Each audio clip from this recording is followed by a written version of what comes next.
En survolant les Alpes, je voyais un petit peu les glaciers qui commençaient à fondre de plus en plus. En survolant sur long courrier le Groenland, par exemple, pareil, on voyait ça. Et puis les feux de forêt, moi, ça m'a vraiment impacté. Il y avait les grands feux qu'on voyait en Gironde ou en Grèce. Et puis j'avais une espèce d'anxiété, qu'on appelle l'éco-anxiété, qui montait petit à petit en moi. J'avais vraiment besoin de faire une pause, de réfléchir, jusqu'à prendre la décision, fin 2024, de ne pas réintégrer les avions et de poser ma démission d'Air France. Oui, c'est un renoncement. Honnêtement, s'il n'y avait pas eu ce problème, j'aurais jamais arrêté parce que j'adorais mon métier. Le fait d'avoir pris cette décision, ça m'a enlevé un poids. Mesdames et messieurs, bonjour et bienvenue à bord de Je t'offre un rail, le podcast qui va vous rendre accro au train. Je suis Lisa, votre chef de bord pour cet épisode, réalisé par Ourail, le média référence du voyage bas carbone, qui rassemble plus de 500 000 passionnés. Pour votre tranquillité et le respect de tous, nous vous invitons à utiliser des écouteurs pour profiter de ce podcast. Toute l'équipe Ourail se joint à moi pour vous souhaiter un bon voyage. Attention au départ et à la fermeture automatique des portes. Bonjour Anthony, comment ça va ? Bonjour Lisa, ça va bien, merci. Je suis hyper heureuse de te recevoir sur le podcast pour que tu nous racontes ton histoire hyper inspirante parce que tu as démissionné de ton travail de pilote après 22 ans de carrière pour le climat. Et c'est un acte fort du coup que tu vas nous raconter aujourd'hui. Mais avant de rentrer dans le vif du sujet, est-ce que tu pourrais te présenter ? Alors, j'ai 49 ans. Je suis issu de la banlieue parisienne, la banlieue ouest parisienne, dans le coin de Saint-Germain-en-Laye, où j'ai fait mon collège-lycée, l'école collège-lycée. Et puis après, j'ai fait des études de commerce international en fait, à Cergy-Pontoise. J'avais en fait laissé tomber le rêve de gamin qui était d'être pilote de ligne. Parce que j'étais nul en maths et en physique en fait. Donc moi je m'étais assez mal renseigné en fait à vrai dire à l'époque et j'avais conclu que sans être bon en maths et en physique je pouvais pas faire ce métier-là. Ouais, donc tu n'étais pas parti là-dessus tout de suite Non, j'avais laissé tomber en fait à partir de la première. J'avais fait une première scientifique où j'étais vraiment tellement nul que après j'étais parti dans le côté plutôt économique. Et puis donc finalement j'avais un peu rattrapé le coup en école de commerce parce que j'avais commencé à faire du planeur, de l'aviation de tourisme. Et puis finalement, j'ai fait des études après mon école de commerce de pilote professionnel et je suis devenu pilote de ligne. Voilà. D'accord. Alors avant de comprendre un petit peu ce qui t'a poussé à quitter ta carrière, je vais mettre un petit peu de contexte en rappelant certains chiffres concernant l'empreinte carbone du secteur aérien. Donc aujourd'hui, on sait que l'aviation est responsable d'environ 5% du réchauffement climatique mondial entre 2000 et 2018. Et dans ces 5%, on a donc 2,5% environ d'émissions de gaz à effet de serre et on oublie souvent les effets non CO2 qui sont créés par les traînées de condensation, le rejet de vapeur d'eau et de NOx, qui ont un effet réchauffant important. Et ce qui est également inquiétant dans ces chiffres, c'est que seulement 1% de la population mondiale représente 50% des émissions du secteur aérien. Donc déjà, ça pose de réelles questions sociales, mais aussi on imagine ce chiffre si toute la population mondiale pouvait prendre l'avion. Est-ce que tu peux nous éclairer un petit peu sur tout ça, et notamment les effets réchauffants hors CO2 ? Alors, effectivement, il y a ces traînées de condensation qui sont générées par les réacteurs de l'avion, qu'on oublie de prendre en compte. Effectivement, souvent, on compare les consommations de l'avion avec une voiture en disant, vous voyez, ça ne consomme pas grand-chose l'avion puisque ça consomme 2-3 litres au 100 km par passager. Quand on compare avec sa voiture, tout de suite, quand on entend 2 à 3 litres au 100, on se dit, une voiture qui consomme 2 à 3 litres au 100, c'est pas beaucoup. Et effectivement, on oublie en général de prendre en compte les traînées de condensation qui font une espèce d'effet parasol, en fait, qui fait que l'effet de serre, en fait, est créé par cette espèce de parasol. Donc les traînées de condensation, en fait, sont des sortes de traînées d'humidité glacée. Donc ça n'a rien à voir avec ce qu'on entend parfois, les chemtrails, donc qui n'existe pas vraiment en fait. Enfin, je pense que ça n'existe pas. Qu'est-ce que c'est Certaines personnes pensent que les avions de ligne ou d'autres avions épandent des matières, enfin pas des matières, mais des produits chimiques, on va dire, dans l'atmosphère pour réchauffer le climat ou pour asservir des populations ou je sais pas quoi. Mais bon, moi j'ai jamais vu ça, hein, en 22 ans de carrière, j'ai jamais vu de chemtrails. En revanche, les contrails, c'est-à-dire les traînées de condensation, ça existe vraiment. Et ça réchauffe le climat. Donc, en plus, le problème de ces traînées de condensation, c'est qu'elles peuvent s'étaler dans le ciel, donc c'est à très haute altitude. Donc ce sont des particules de glace qui s'étalent, qui créent des nuages qu'on appelle des cirrus, qui, en s'étalant, augmentent cet effet de parasol, donc augmentent l'effet de serre. Et donc ça, quoi qu'il arrive, même si on change de carburant, par exemple, on aura toujours ce problème de traînée de condensation. Alors oui, par contre, les nouveaux carburants, qu'on appelle les SAF, donc les carburants d'aviation durable, émettent moins de suie, en fait, c'est des résidus imbrûlés dans les réacteurs.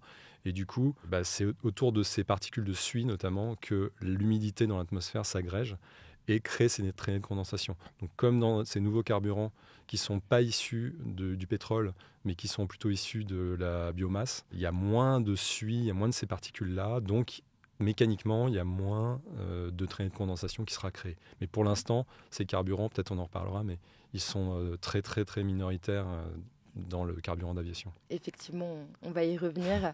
Maintenant qu'on connaît un petit peu mieux le contexte, on va pouvoir passer à ton histoire. Donc, est-ce que tu peux justement me raconter ton parcours un petit peu plus dans les détails, à commencer par ta passion pour l'aviation qui a démarré, du coup, c'était un rêve d'enfant à la base? Oui, voilà, exactement. Donc, ce que je disais tout à l'heure, c'était un petit peu mon rêve de gamin qui a été un peu annulé par le fait que j'étais vraiment pas bon en matière scientifique. Mais bon, après, j'ai quand même commencé à faire du planeur donc pendant mes études de commerce, où là, je me suis vraiment passionné pour ça. En fait, je me suis découvert une passion pour le vol libre comme ça. Est-ce que tu peux nous dire un petit peu justement qu'est-ce que c'est le planeur? Alors, on appelle ça le vol à voile aussi. Donc, c'est des espèces d'avions en plastique, dans des matières plastiques, sans moteur, donc tout blanc. Qui sont très fins avec des performances de vol plané exceptionnelles et donc qui ont besoin par contre soit d'un avion pour décoller puisqu'ils sont tirés par un avion, soit ce qu'on appelle un treuil. En gros, c'est un moteur qui enroule un câble très très très vite, un câble qui fait 1 km de long et qui permet au planeur de décoller et de monter à 300-400 mètres de hauteur. On essaie de trouver les courants ascendants dans l'atmosphère. Quand on vole près des reliefs, on se sert des courants le long du relief aussi pour rester en l'air. Donc on peut rester, une fois qu'on est en l'air, si on trouve les bons courants, on peut rester pendant des heures et faire des distances incroyables. Mon plus beau vol, ça a été d'aller au départ de l'aérodrome de Benne, en banlieue parisienne, d'aller jusqu'au Mont-Saint-Michel sans me poser, avec juste en planant, en exploitant les courants de l'atmosphère et revenir après dans la banlieue parisienne. Ça fait combien de kilomètres? Donc ça fait 500 km aller-retour. C'est vraiment l'aéronautique un petit peu à l'ancienne, où on est avec les amis, on s'entraide pour mettre les planeurs en piste, on passe un peu de temps sous l'aile du planeur à long, on discute, on rêve de vol, etc. Donc c'est vraiment une activité géniale. Et puis donc après, j'ai commencé à faire de l'avion aussi, de l'avion de tourisme. Et très vite, je me suis mis à remorquer à mon tour les planeurs. J'ai commencé vraiment à être à 100% quasiment dans l'aéronautique. Et à la base, elle est venue comment cette passion? Parce qu'il me semble que ta mère... Oui, voilà, ma mère était hôtesse de l'air à Air France. Donc effectivement, j'ai eu l'occasion d'aller souvent à Orly, voir les avions, être dans les avions. Je pense que c'est un peu ça qui a amené l'intérêt pour ce domaine-là, oui, effectivement. Et c'est à partir de quand que tu t'es dit, en fait, je peux voler, je peux devenir pilote? C'est à partir de cette période, donc c'était dans les années 97, enfin c'était en 1997, donc j'étais en plein milieu de mon école de commerce. En fait, j'avais jamais pensé à voler, vraiment à piloter. J'avais l'impression que c'était quelque chose qui était réservé aux autres et pourtant j'habitais dans un village où il y avait un aérodrome. Donc je voyais les avions tout le temps, mais je ne sais pas pourquoi, ça me paraissait être, peut-être parce que c'était cher. Puis c'est imposant, ça fait peur aussi de Ouais, ça me faisait peut-être peur, je ne sais pas, ça me paraissait quelque chose d'impossible à faire, jusqu'au jour où j'ai franchi le pas. En fait, c'est le père d'un ami qui m'a recommandé d'essayer, de faire un baptême de l'air en planeur. Et là, je me suis lancé, ça a été vraiment le déclic. Je suis tombé amoureux de l'aviation. Alors après, j'ai fait mon service militaire, parce que oui, je suis vieux, j'ai fait le service militaire, j'étais un des derniers à le faire. Et j'ai réussi à être dans l'armée de l'air. Donc j'ai réussi à piloter des avions pour remorquer des planeurs pendant mon service militaire, pendant une partie du service. Pendant toute cette année de service militaire également, j'ai travaillé en parallèle sur tout ce qui est théorie pour être pilote de ligne. Parce qu'en fait, pour devenir pilote de ligne, il faut passer des certificats théoriques avant de passer à la pratique. Et ça, soit on va dans une école, soit à l'époque, on pouvait aussi le faire en candidat libre. Donc en fait, avec tous les copains du club de planeur, on achetait les bouquins, on se les prêtait.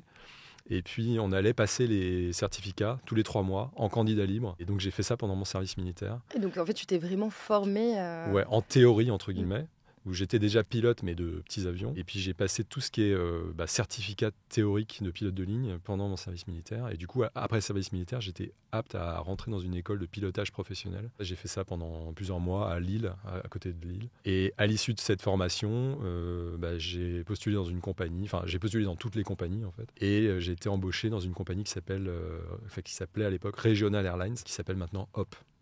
Voilà, qui est un peu la petite sœur d'Air France. Et puis très vite, en fait, j'ai passé les sélections d'Air France et j'ai été pris comme copilote à Air France.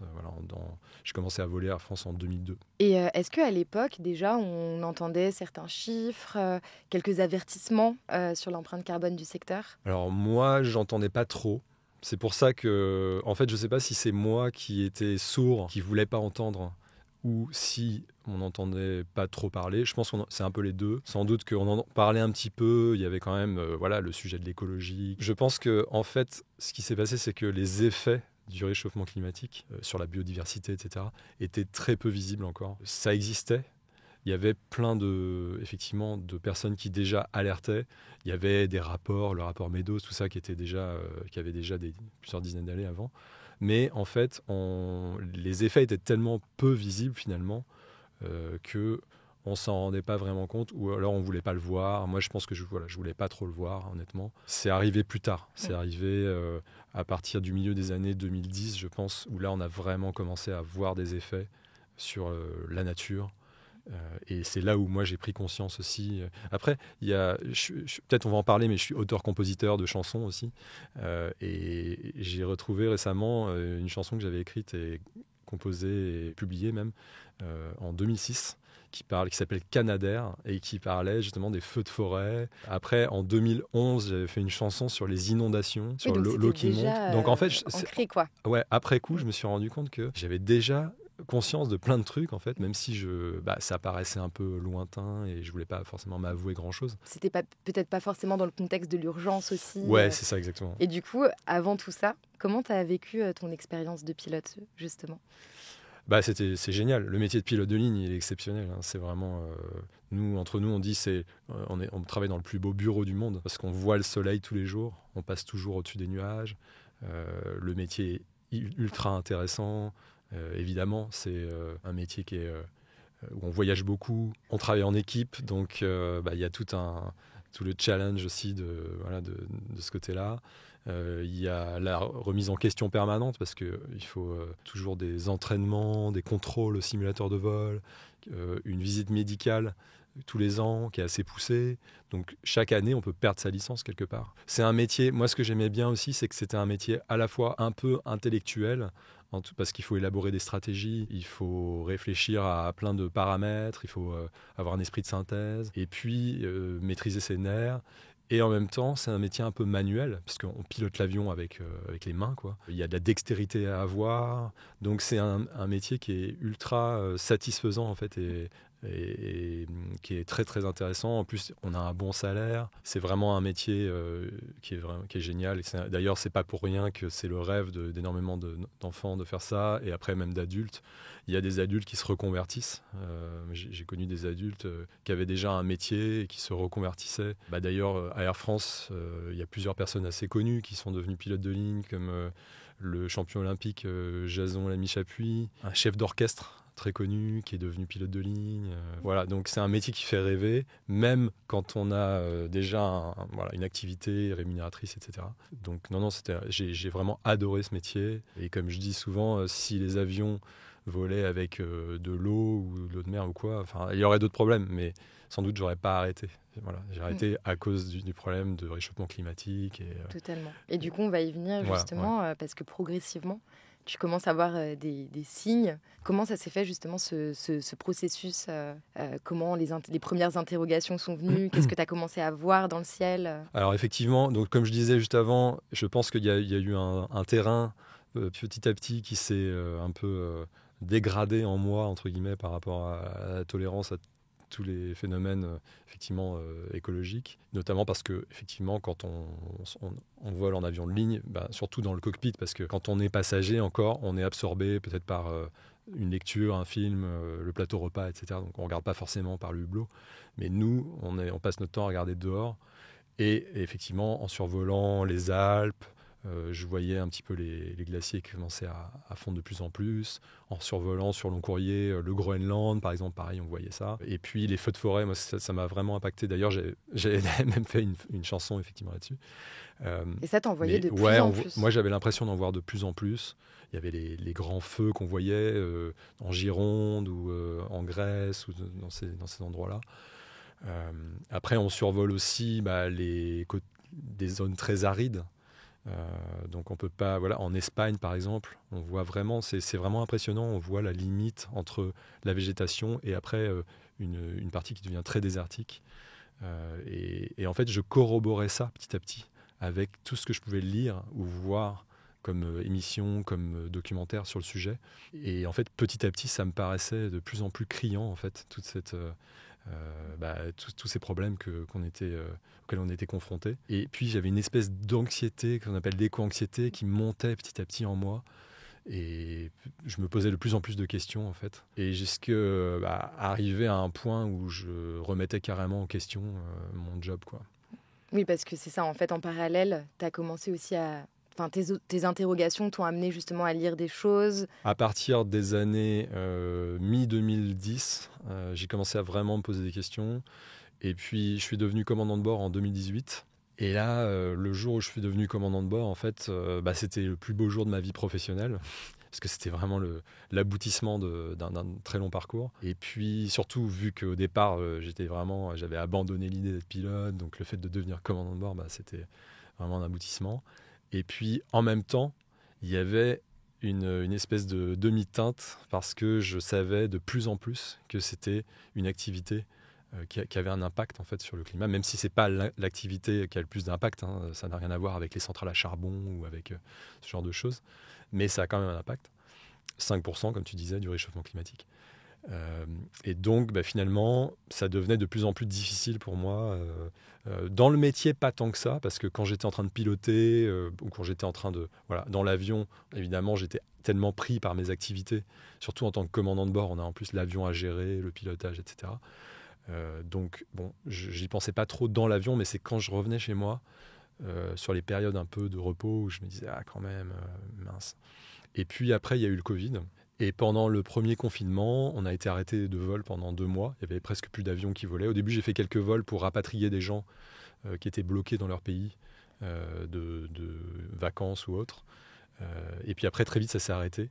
Et là, par contre, je me suis vraiment plongé en fait dans tout ça parce que en fait, en 2018, j'avais repris des études de naturopathie. Et du coup, il fallait que je fasse un mémoire de fin d'études. Et pendant le Covid, je me suis dit, tiens, j'ai du temps, là, je vais faire mon mémoire. Et je me suis penché sur toutes ces questions-là parce que le sujet de mon mémoire, c'était le lien entre la naturopathie, donc les conseils en hygiène de vie naturelle, et la préservation de la vie sur Terre. Voilà. Quel est le lien ? Et du coup, je me suis plongé dans tout ce qui concernait le climat, la perte de la biodiversité, la destruction de la nature, etc. Et ça m'a ouvert les yeux. En fait, j'étais tellement déprimé à l'issue de ces 2 mois de rédaction du mémoire que j'ai juste fait le chapitre qui concernait tout ça. Et j'ai arrêté mon mémoire pendant 1 an. En fait, j'ai arrêté l'écriture pendant 1 an tellement ça m'avait impacté. Donc là, je m'étais abreuvé de vidéos de Jean-Marc Jancovici, de Arthur Keller, de tous ces gens-là. Quand on prend ça de plein fouet, c'est assez violent en fait au départ. Et c'est là où j'ai ouvert les yeux sur tout ce que je m'étais caché un petit peu pendant des années. Et puis après, ça a fait son chemin jusqu'en 2022 où je me suis dit il faut que je fasse quelque chose. En fait, là, je fais rien en fait pour le climat, pour la biodiversité. Au contraire, je participe au problème en allant voler. Et tu as eu besoin d'agir justement. Ouais, j'ai eu besoin de faire une pause en fait dans ma vie professionnelle, en tout cas au niveau de l'aviation. Et donc j'ai pris un congé sabbatique de 2 ans. 2023-2024, où là je me suis plongé pour le coup dans la naturopathie. Mais chaque jour, en fait, je me posais la question, est-ce que je reprends mon activité de pilote ou pas ? J'avais vraiment besoin de faire une pause, de réfléchir, de me réaligner avec ce que j'avais au fond de moi en fait, et qui montait depuis quand même un certain temps, jusqu'à prendre la décision fin 2024 de ne pas réintégrer les avions et de poser ma démission d'Air France. Je fais une petite parenthèse sur le Covid parce que je trouve ça assez intéressant. Mais les avions qui volent à vide, est-ce que tu peux nous en parler un petit peu justement parce qu'il y a eu beaucoup d'échos. Ça, c'est aussi un argument qui est beaucoup utilisé et qui dit que les avions sont obligés de voler à vide pour pouvoir continuer à voler. Pendant le Covid, je sais qu'il y a eu des compagnies qui ont fait des vols, alors je ne sais pas à vide, mais en tout cas des vols circulaires, c'est-à-dire alors je ne sais plus exactement pour quelle raison c'était. Est-ce que c'était pour garder leur créneau? Est-ce que c'était pour satisfaire une clientèle qui voulait ça? Parce que Air France, on a consigné au sol tous nos avions. Il y avait presque plus d'avions qui volaient. Il y avait quelques avions qui volaient pour des rapatriements sanitaires, ce genre de choses, ou aller chercher des masques en Chine, ce genre de choses. Mais les avions ne volaient plus, quoi. Donc, c'est pas un problème de ne pas faire voler des avions, techniquement. On les cocoon, enfin, on met des protections un peu partout. Après, il y a aussi le sujet des vols à vide, peut-être c'est à ça que tu fais référence. C'est ça, parce qu'il y en a qui nous disent, mais de toute façon, les avions vont continuer à voler, ils volent à vide, qu'il y ait des passagers ou pas. En fait, ce qui se passe, c'est que parfois, nous-mêmes à Air France, on fait ça. C'est des vols qu'on appelle des mises en place, où l'avion doit être positionné sur un aéroport pour pouvoir faire le vol, en fait. Et du coup, il va à vide à cet aéroport. Mais ça, c'est exceptionnel. J'ai entendu parler aussi d'un autre phénomène que peut-être que tu as pu remarquer en volant, c'est les courants de jet qui sont perturbés à cause du réchauffement inégal des pôles. J'imagine que tu en as entendu parler. Et ça a un véritable impact apparemment sur les vols. Ça crée des perturbations assez fortes. Est-ce que tu as pu remarquer, toi, qu'il y avait justement des perturbations plus fortes à un moment donné? Moi, j'avais remarqué qu'à la fin, j'ai volé jusqu'à la fin 2022, je trouvais qu'il y avait plus de vent, en fait. Je trouvais que sur les aéroports, on avait plus souvent du vent qui créait un peu de turbulence. Donc ça, c'était une observation personnelle, un ressenti. Je sais que j'en avais parlé, parfois on en parlait entre pilotes, et il y avait quelques pilotes qui trouvaient que c'était ça aussi qui se passait. Mais c'était vraiment de l'ordre du ressenti. Ça n'a aucune base scientifique. Donc je ne sais pas où ça en est maintenant. J'avais l'impression qu'il y avait un peu plus de vent. Mais par contre, les courants de jet, c'est des courants qu'on exploite quand on revient notamment des États-Unis ou du Canada, qui se trouvent au-dessus de l'Atlantique et qui sont des courants, des sortes de tubes de vent à la frontière entre deux masses d'air, une masse d'air polaire et une masse d'air tropicale, et qui fait que y a des vents très forts, parfois jusqu'à 100-150 km/h, parfois 200 km/h. En fait, l'idée, c'est de se mettre dans ces courants d'air très forts pour pouvoir gagner du temps et économiser du carburant. Honnêtement, je ne suis pas capable de dire si ces courants jet ont été modifiés par le réchauffement climatique, par la modification du climat ou pas. Alors, je sais que tu es attaché à tes anciens collègues de chez Air France et que tu critiques du coup plutôt le système de ton ancienne entreprise et de cette surconsommation de l'aviation de manière générale. Est-ce que justement tu as remarqué un certain déni de la part de tes collègues qui justement essayent de trouver des technosolutions, on va dire? Comment ça se passe justement? Comment ils essayent de trouver, de répondre à l'urgence? Alors effectivement, ce que je dis toujours, c'est que Air France, c'est pas Air France le problème en elle-même, puisque elle fait le maximum. En fait, la compagnie fait le maximum pour essayer de se décarboner. J'en ai le témoin puisque j'étais pilote, donc on faisait de l'éco-pilotage au quotidien. C'était vraiment notre quotidien. Après, Air France achète des avions qui consomment moins. Fait plein améliore ses process également dans les trajectoires, etc. Air France fait le maximum. Il y a plein de compagnies qui font le maximum. Mais pour moi, le problème, c'est plutôt l'ensemble du système, effectivement, qui suit une courbe de croissance. On dit qu'il y a entre 3,1 et 3,6% de croissance par an. Ce qui fait que si ça continue comme ça, en 2050, on aura multiplié par environ 2,5 le trafic aérien. D'ailleurs, Airbus dit que, selon ses prévisions, en 2041, le nombre d'avions de ligne sur Terre aura doublé. Il y a plusieurs problèmes. Il y a le fait de cette croissance du secteur qui est tirée par les pays émergents, où les personnes ont un niveau de vie qui s'améliore de plus en plus, donc envie de voyager, les moyens de voyager. Le fait que les pays riches dont on fait partie continuent aussi à voler de plus en plus. Et puis, du coup, tout ça, ça fait que la taille du marché grossit en permanence. Les avions, parallèlement, ne se décarbonent pas assez vite. Voilà. Donc, du coup, il y a une sorte... ils se décarbonent quand même, mais il y a une sorte d'effet rebond du fait que, comme on consomme moins, les vols sont de moins en moins chers, ou de moins en moins impactants sur le climat. Mais comme il y en a de plus en plus, eh bien, finalement, ça aggrave le problème. Je pense que tout le monde est au courant de ce qui se passe actuellement. D'ailleurs, à Air France, pendant le Covid, pendant un des confinements, la compagnie avait organisé pour ses pilotes une conférence en ligne avec un météorologue spécialisé dans ces questions-là. Donc, on ne peut pas dire que les pilotes ne savent pas. On ne peut pas dire que la compagnie ne sait pas. On est pris dans une espèce de système qui s'auto-entretient, une sorte de, quelque part, une fuite en avant, puisqu'il y a effectivement une sorte de déni, finalement, de l'impact que ça a. On se dit toujours, oui, mais l'aérien, ça pollue pas tant que ça. Effectivement, on dit 2,5% des gaz à effet de serre, donc c'est pas énorme par rapport à d'autres choses. Donc on compare toujours par rapport aux centrales à charbon, par rapport aux cimenteries, par rapport à l'agriculture, par rapport à d'autres choses. Et du coup, tout ça pour dire, nous, on fait notre maximum, ce qui est vrai, c'est la réalité. On ne peut pas vraiment faire plus actuellement. Voilà, mais c'est plutôt un déni par rapport au technosolutionnisme, on va dire, où ça va nous sauver. Et donc il y a ce côté-là aussi. Voilà. Il y a le côté, de toute façon, oui, il va y avoir des carburants durables, on va améliorer les process, on va améliorer les moteurs. Il y a un levier qu'on n'active pas, c'est la réduction du trafic. Donc, on peut dire aussi que le problème vient des pays du Nord, entre guillemets, des pays riches. Historiquement, c'est nous qui avons le plus pollué. Donc, ce serait à nous, si on était logique, entre guillemets, de faire des efforts en premier. Et les pays émergents, eux, ils veulent arriver au niveau de vie qu'on a nous. Donc, c'est un peu normal qu'eux aient accès aussi au voyage en avion, qu'ils aient envie de découvrir le monde. Aux États-Unis, les Américains prennent 50 fois plus l'avion que les Africains, par exemple. Donc ça, c'est pas une tendance qui va s'annuler. Surtout avec, en ce moment, ce qui se passe en politique aux États-Unis, c'est pas du tout la tendance. Les pays dont nous faisons partie vont continuer à beaucoup voler, de plus en plus d'ailleurs. Et puis, les pays émergents vont aussi nous rattraper petit à petit. Du coup, il y a une solution qui serait d'utiliser des carburants alternatifs. Donc les SAF. Voilà, les SAF, ce qu'on appelle les e-fuels aussi, les e-carburants, les e-kérosène.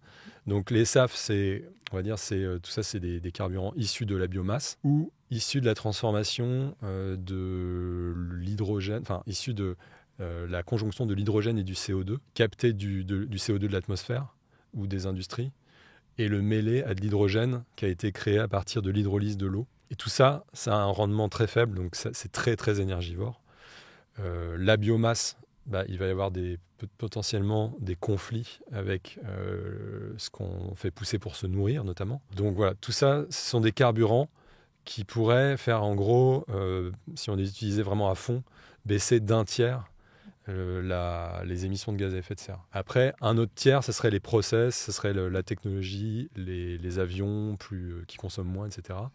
Donc tout ça, on voit qu'il y a 2 tiers de réduction de gaz à effet de serre possible, mais il reste un tiers. Et un tiers, c'est ça le problème, puisqu'il faudrait réduire en fait la consommation, réduire le nombre de vols, mais c'est pas dans la direction dans laquelle on va. Totalement.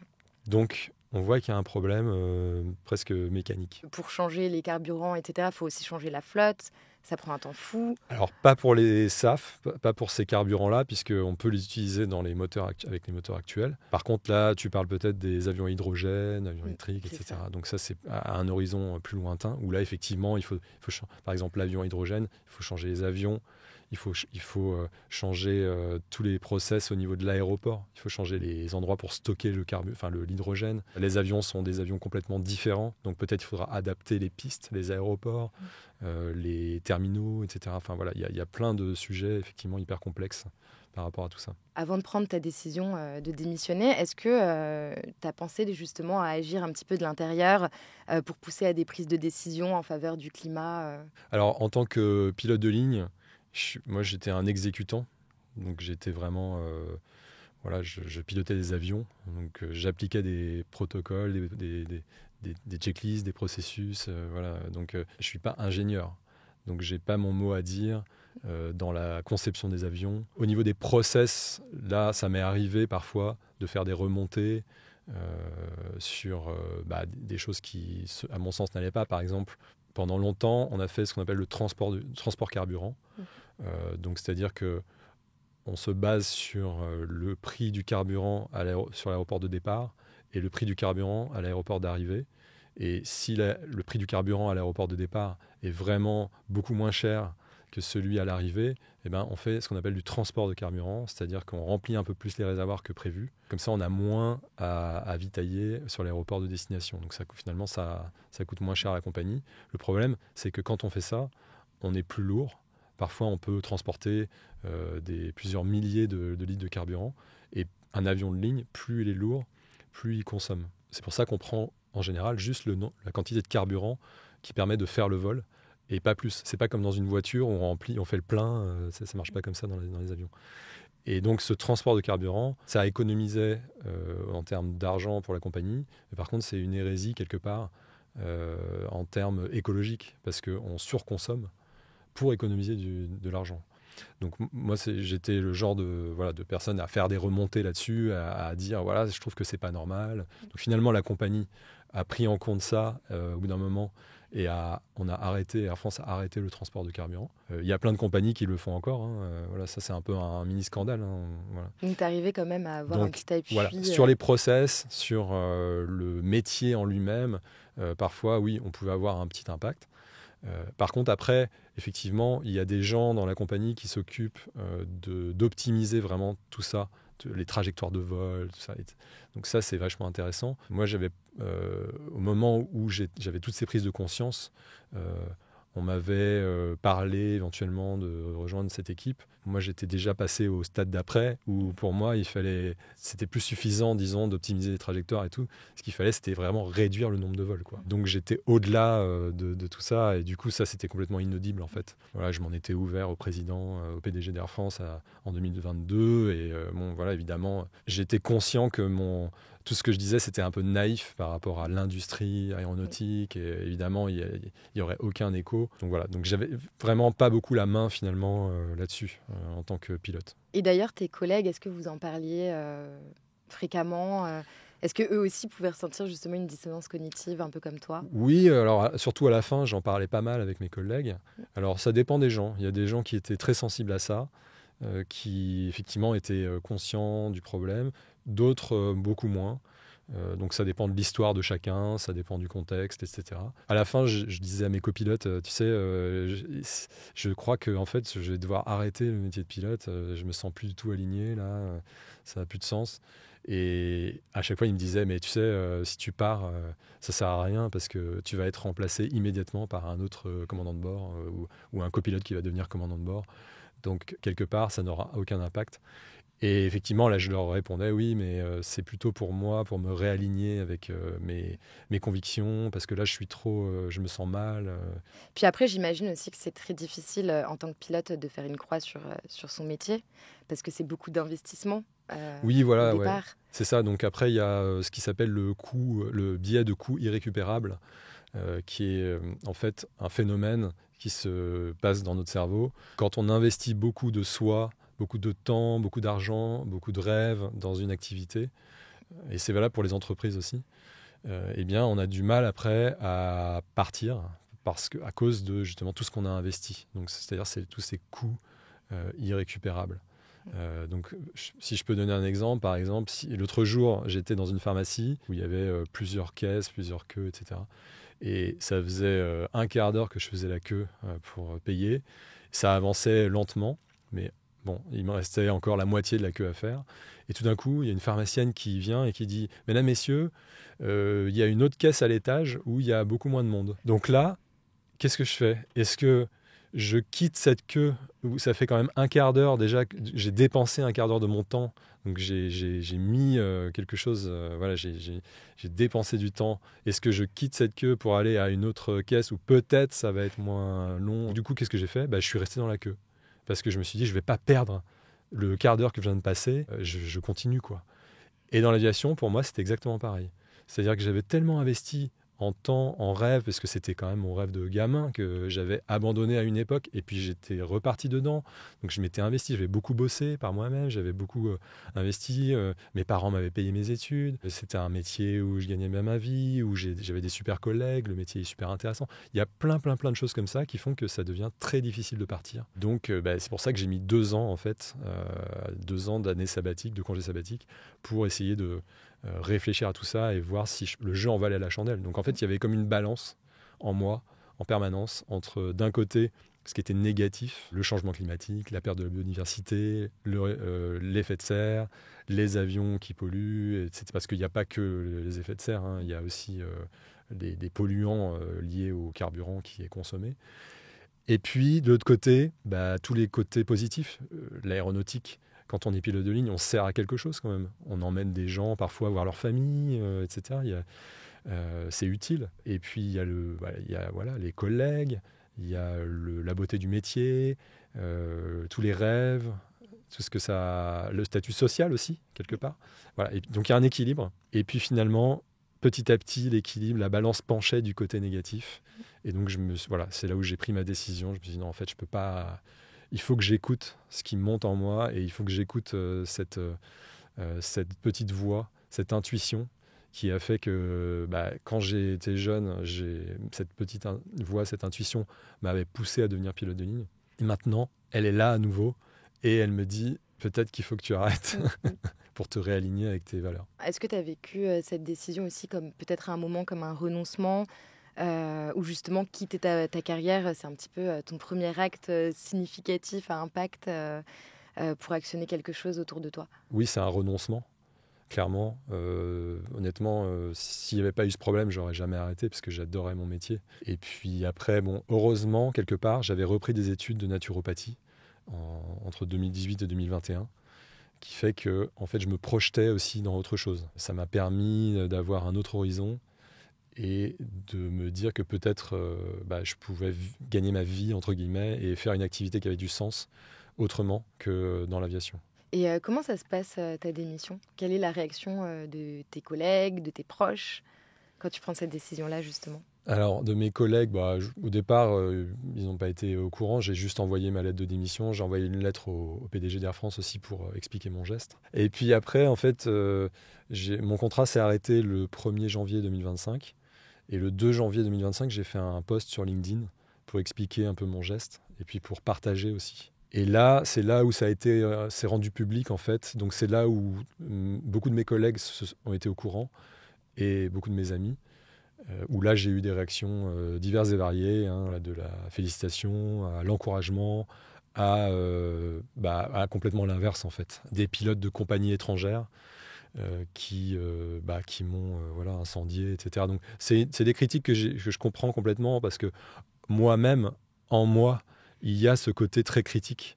Il y a une petite voix qui me dit il faut partir, mais il y a une petite voix aussi qui me dit en fait si tu pars, tu perds tout ce que tu as investi, ce que je disais tout à l'heure, mais ça sert à rien parce qu'il y a quelqu'un qui va prendre ta place, tu vas pas sauver la planète, pourquoi partir finalement? Mais encore une fois, tu l'as fait aussi pour toi. Ouais, je l'ai fait complètement pour moi, aussi pour montrer quelque part que si un commandant de bord d'Air France qui profite du système, qui est bien payé, etc., s'en va, c'est qu'il y a vraiment un problème, en fait. Donc, c'est pour ça que moi, on parlait d'éco-anxiété tout à l'heure, mais personnellement, je préfère parler d'éco-lucidité. L'éco-anxiété, c'est plutôt les sensations qu'on ressent, comme tu disais, l'impuissance, parfois la honte, la solitude par rapport au sujet, l'inquiétude par rapport à l'avenir. Et l'éco-lucidité, pour moi, c'est un peu la même chose, mais ça regroupe plus le terme, les notions d'urgence climatique, où finalement, on est vraiment conscient de ce qui se passe et de l'urgence, et on enlève les œillères qu'on a autour des yeux. On prend tout ce qui se passe de plein fouet, donc on est lucide. Et quelque part, pour les éco-anxieux, pour les éco-lucides, c'est les gens qui ne le sont pas qui ont un problème, qui sont dans le déni, en fait. Puisque quand on se renseigne vraiment en profondeur sur le sujet, on ne peut pas faire autrement que de devenir anxieux, quoi. Ou alors on on a une force en soi incroyable et on s'en fout, je sais pas, mais quand on est un peu sensible, quand on voit tout ce qui se passe, toutes les espèces qui disparaissent, les peuples qui vont devoir bouger, les îles qui vont être ensevelies par les eaux, etc. Je sais pas, mais on peut pas faire autrement, selon mon point de vue, que d'être sensible à tout ça, de devenir inquiet pour le futur, pour les générations d'après. Il y a de la peur aussi. Mais la peur, c'est peur de OK, l'avenir. parce que c'est vrai que dans notre société, j'ai l'impression qu'on n'a pas le droit d'avoir peur. Ouais, ou alors on n'a pas le droit de le dire, en fait, trop. Voilà, parce que effectivement, on a le droit de le penser, mais le dire, ça nous fait paraître pour quelqu'un peut-être de faible, ou de pas fiable, ou je sais pas, ou de trop inquiet, ou de triste, ou je sais pas quoi. Alors qu'en fait, c'est juste voir la réalité en face. Et tu as l'impression justement que ton acte a inspiré des gens autour de toi? Est-ce qu'il y a des gens justement qui t'ont dit moi je vais peut-être réfléchir aussi à partir, à m'écouter Non, mais encore une fois, je le fais pas pour ça. Je le fais pas pour. Moi, je dis à personne de pas prendre l'avion. Je dis à personne, voilà, quand des amis me disent je pars en vacances en avion, je leur dis pas c'est pas bien, je fais pas la morale du tout. Parce que je suis mal placé pour le faire vu que j'ai été pilote pendant plus de 20 ans et j'ai moi-même pris l'avion pour partir en vacances, etc. Je pense qu'on peut plus changer les choses en inspirant par nos actes. Plutôt qu'en faisant la morale aux gens et en faisant la leçon. Après, autour de moi, non, j'ai pas de collègues qui m'ont dit oui, je vais faire comme toi, c'est génial. Mais parce que t'es pas le seul en plus. Je crois que j'ai vu 2 personnes aussi qui ont démissionné, qui étaient pilotes et qui ont démissionné pour le climat. Est-ce que justement tu as pu parler avec eux un petit peu ou je me rappelle plus de leur nom. Ou alors il y a un Suisse qui s'appelle Ian Woodcock, où Ouais. lui je suis en contact avec lui. Ouais. C'est lui qui m'a inspiré d'ailleurs, parce que en fait il est parti de la compagnie suisse il y a à peu près un an. Donc lui il était copilote, je crois que c'est la compagnie suisse. Et je l'ai eu au téléphone et il m'a dit effectivement que lui ce qu'il avait inspiré c'était de voir un trader partir, quitter le monde de la finance, un peu pour les mêmes raisons, et pour le manque de sens, etc. Et ça l'avait inspiré, et du coup, il s'était dit, tiens, c'est possible de faire des gros changements comme ça dans sa vie, de bifurquer complètement. Et du coup, moi, c'est pas le trader qui m'a inspiré, c'est ce pilote-là suisse. Après, effectivement, il y en a peut-être d'autres, je sais pas. Je me demandais justement si ça avait un impact peut-être, voire plus fort finalement, d'agir pour soi d'abord. En tout cas, il faut le faire pour soi, je pense. Enfin, en tout cas, c'est le constat auquel je suis arrivé. C'est pour ça que j'ai vraiment bien insisté, notamment dans mes posts sur LinkedIn. C'est pour moi, pour me réaligner avec mes convictions que je le fais. C'est pas pour sauver la planète parce que ça va rien sauver du tout. C'est pas pour faire la morale aux gens. Et après, peut-être qu'effectivement, un jour, d'autres personnes vont être inspirées par ce genre de choses. Mais bon, je suis pas le seul à faire ce genre de bifurcation. Il y a dans plein d'autres domaines. On a vu notamment avec les élèves des écoles, des grandes écoles d'agronomie notamment, ou ce genre de choses, qui ont rendu public leur bifurcation, le fait qu'ils voulaient pas bosser pour des boîtes climato-sceptiques ou qui détruisaient l'environnement. C'est pour ça aussi que j'ai rendu public ma décision.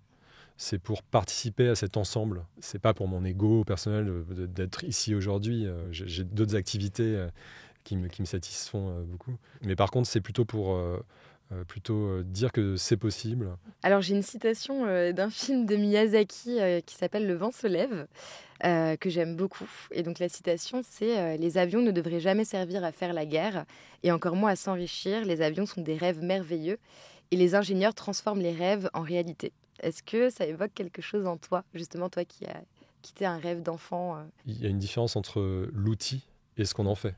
Donc un marteau par exemple, ça peut servir à planter un clou ou à tuer quelqu'un. L'avion c'est pareil, ça peut servir à transporter des gens pour aller voir leur famille, pour transporter je sais pas, des organes, les dons d'organes, il y a plein de choses vraiment géniales qu'on peut faire avec l'avion. Mais il y a aussi, avec un avion, on peut aller larguer des bombes, on peut emmener des gens, ce que je faisais moi, emmener des gens aller se faire bronzer au mois de décembre dans les îles, c'est-à-dire aller dans un club de vacances, ne pas sortir du club de vacances à 10 000 km de chez nous. Donc ça, c'est une absurdité en fait. C'est rendu possible par le monde dans lequel on vit et par l'aviation. Ça n'a pas de sens. Donc effectivement, l'avion, c'est juste un moyen, un outil. Et après, c'est à nous, êtres humains, d'en faire bon usage le mieux possible. Et donc maintenant, justement, est-ce que tu peux nous raconter un petit peu ce que tu fais aujourd'hui ? Alors, j'ai une activité de naturopathe, donc de praticien en naturopathie, en réflexologie plantaire, en énergétique. Donc, je reçois en cabinet à Paris et à Vannes, en Bretagne. J'habite à moitié à Paris, à moitié à Vannes. Je fais également, dans ce cadre-là, des conférences, des ateliers en entreprise sur des sujets comme la santé des yeux, par exemple, le stress, le sommeil, etc., la digestion, etc. Des webinaires. Voilà. J'ai un podcast aussi. J'ai créé un podcast il y a 1 an de santé préventive, donc de naturopathie, donc sous l'angle de la santé préventive. Donc ça, c'est toute mon activité de naturopathe. Mais je trouve ça assez symbolique, ton nouveau métier, justement, parce que je trouve qu'il participe aussi à changer les mentalités. C'est ça que j'aime bien dans la naturopathie, c'est qu'on donne des conseils d'hygiène de vie naturelle et de bon sens. Donc ça veut dire qu'on essaye d'aller dans le sens de la nature. Naturopathie, le mot naturopathie, au départ, ça part d'un mot anglais qui est nature path, donc le chemin de la nature. Donc nous, on essaye d'aider les gens à faire en sorte que leur organisme fonctionne bien en les remettant sur le chemin de la nature, on va dire. En leur faisant comprendre de quoi leur organisme a besoin, naturellement. Du coup, oui, il y a un lien, effectivement, avec le fait de préserver des conditions de vie sur Terre acceptables, de préserver la nature, les plantes, puisqu'on s'en nourrit, de préserver les insectes, puisque c'est eux qui vont polliniser toutes les plantes. Puis quand on prend soin de se soi, nourrir. On a envie de prendre soin aussi de la planète. Ouais, exactement, voilà. Et puis, en naturopathie, on aime bien aller dans la nature, parce que c'est là où on se recharge en énergie, un maximum. Et du coup, si la nature est dégradée, potentiellement, on va moins bien se recharger en énergie, donc avoir une moins bonne santé. Donc voilà, il y a c'est un ensemble de choses, effectivement. Et puis après, je suis aussi, comme je disais tout à l'heure, musicien et auteur-compositeur. Donc là, j'ai un projet actuellement avec un musicien qui s'appelle Nicolas Dutch. On a un projet de pop qui s'appelle Fleuve Amour. Et d'ailleurs, on sort un premier EP, 5 titres, le 10 mars. Génial. Qui sera disponible sur toutes les plateformes de téléchargement ou sur YouTube, etc. Ok. Ouais, donc ça, c'est un projet qui me tient beaucoup à cœur également, que j'aimerais bien arriver à développer. Et puis, parallèlement à tout ça, j'écris un livre également, un essai, sur mon activité de pilote de ligne, en regard de mes prises de conscience écologiques. Voilà, donc... je suis en train d'écrire ça. T'en es où dans la rédaction de ce livre ? Il est quasiment fini. Voilà, donc là, actuellement, je suis dans la phase de recherche d'un éditeur. Voilà, j'espère que ça va aussi peut-être participer à, pour moi, puisqu'on en revient à mon alignement personnel, fermer un peu une page, à clore un épisode de ma vie. Et puis, pour les gens qui vont le lire, peut-être à être inspirés et à voir déjà aussi ce que c'est que le métier de pilote de ligne. Et quelles sont les conséquences sur la planète. Alors avant de conclure cet épisode, je vais juste te poser une question sur ton rapport au voyage aujourd'hui, justement. Est-ce que toi, personnellement, tu pourrais reprendre l'avion pour partir en vacances ? Peut-être que tu as de la famille aussi à l'étranger. C'est quoi maintenant ton rapport vraiment avec l'avion, même en tant que voyageur ? Alors là, ça fait quelques années que je n'ai pas pris l'avion pour moi. Peut-être depuis 2018 ou 2019. 2019, je crois. Je suis allé en Corse en avion pour la dernière fois, en 2019, c'est ça. Et puis après, je pense que pour l'instant, je ne le reprendrai pas parce que je suis trop encore émotionnellement pris par tout ça. Ça me poserait problème par rapport à justement cet alignement. Par contre, je ne m'interdis pas de le reprendre un jour pour faire un grand voyage. Je pense que ce qu'il faut qu'on arrive à faire, c'est à considérer que le voyage en avion, ça doit redevenir quelque chose d'un peu exceptionnel, comme c'était avant. Pas au début de l'aviation, mais dans les années peut-être 50, 60, 70, où c'était un voyage en avion, c'était quelque chose, quoi. Maintenant, on prend l'avion comme on prend le bus. On oublie un peu la magie du vol et tout ce qu'il a fallu mettre en place pour que ces vols aient lieu, quoi. Un avion de ligne, c'est un concentré de génie humain. C'est incroyable. Mais maintenant, on s'en rend plus compte parce que c'est banalisé. Donc, pour moi, il faudrait reprendre conscience de tout ça, faire en sorte que nos voyages en avion redeviennent un peu plus exceptionnels, rester plus longtemps sur place, que par exemple, plutôt que d'aller une semaine, je ne sais pas où, à Tokyo ou aux États-Unis, parce que la technique nous le permet et c'est pas très cher, eh bien, dire voilà, on prend l'avion, ça a un vrai impact. Donc, on reste longtemps sur place, on profite vraiment du pays, une fois de temps en temps, pas tous les ans, et ça redevient quelque chose qui est plus de l'ordre du rêve et vraiment une belle préparation du voyage, etc. Voilà, donc je pense que l'avion, pour l'instant, je ne le reprendrai pas. Et est-ce que tu as découvert justement d'autres modes de transport comme le train que tu aimes peut-être Oui, j'adore le train. Voilà, donc je vais souvent à Vannes, justement en Bretagne, en train.